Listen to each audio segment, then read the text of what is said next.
Hey everyone, and welcome back to Mom Q&A with Mama's Uncut, where we answer your anonymous questions based off of parenting, motherhood, relationships, and so much more. Again, we got Lisa and Mindy. You guys ready to answer some questions? All right, here we go.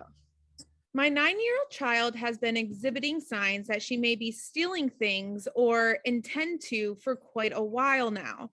It's mostly from me, hairbrushes and makeup, and sometimes hiding things of other people's, but I never really thought it was intentional. However, she was caught last weekend stealing AirPods from out of state family and also $10 from the babysitter's child's piggy bank. What do I do now? I had a family meeting with a PowerPoint going over a multitude of feelings, consequences, reasons, etc. I confiscated all the electronics and banished her from her bedroom and made her write a verbal and written apology. I am so embarrassed and disappointed. I'm waiting on a counselor to call me back, but I just don't know what to do with her. Do you have any advice? So both of my kids got caught for this. One was in, actually, I think they both were in 8th grade when they did this. One decided she was going to donate $500 because she was angry at us to some crowdsource fund thing that was important to her. And I was randomly going through our bank accounts because we didn't do that very often, and noticed that $500 was out of her account and followed up and figured out why. Little did I know that 3 years later, the amount we were talking about was about 10x that. And like, but it was coming in a nickel and dime environment. So my ex-husband calls me irate that I'm like siphoning money off into this account. And I'm like, what are you talking about? And so I go in and I look at what he's upset over, and all the money's going into my son's account. And we, at this point, were both CEOs of companies working our tails off. And plus we had some, as everyone knows, I had some interesting family dynamics going on. And so we weren't paying attention, and we never, I've never balanced my checkbook in my life. And so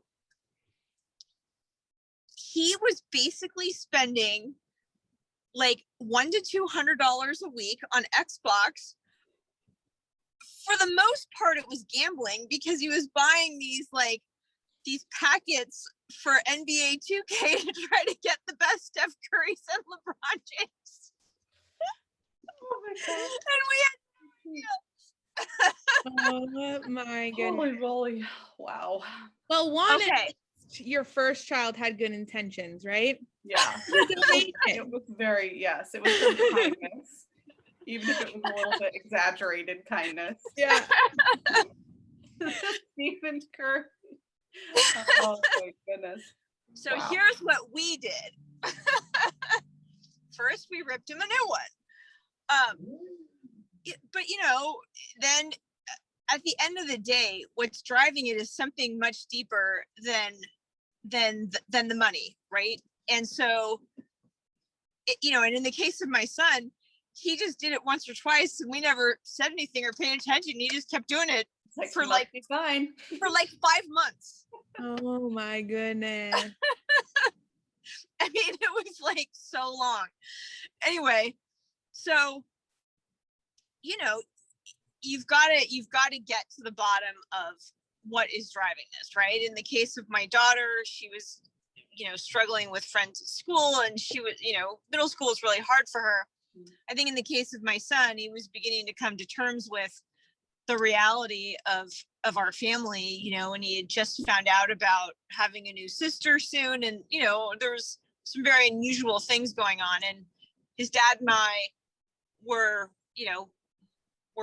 definitely not in a usual marriage, and so like digesting all that was tough. And we sent him to a therapist, and there's a variety of things that went on, but like at the end of the day, the stealing is the symptom, it's not the illness. And you got to go figure out what the illness is.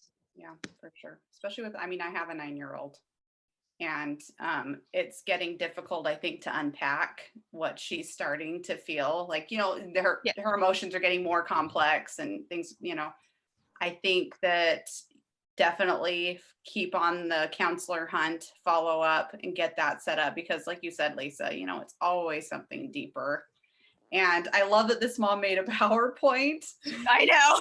Like, that speaks to my soul. I love it.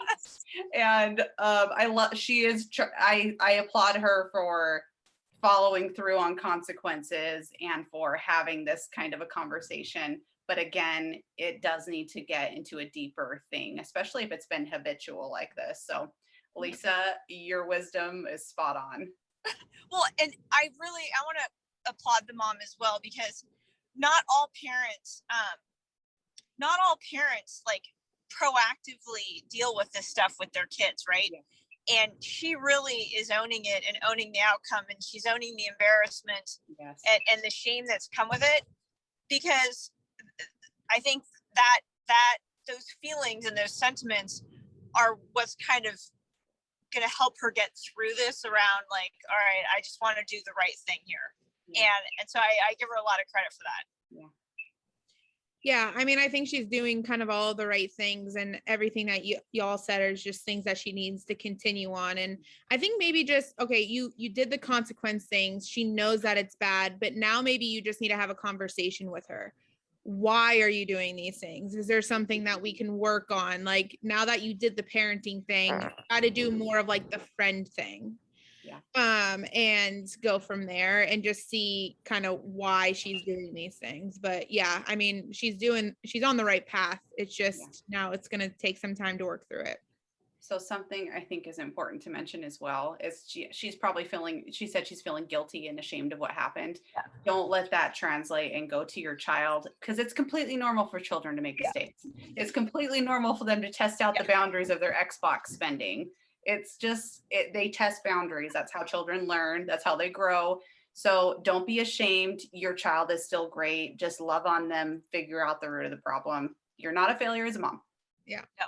Don't forget to send us over your questions so we can answer them here. Bye.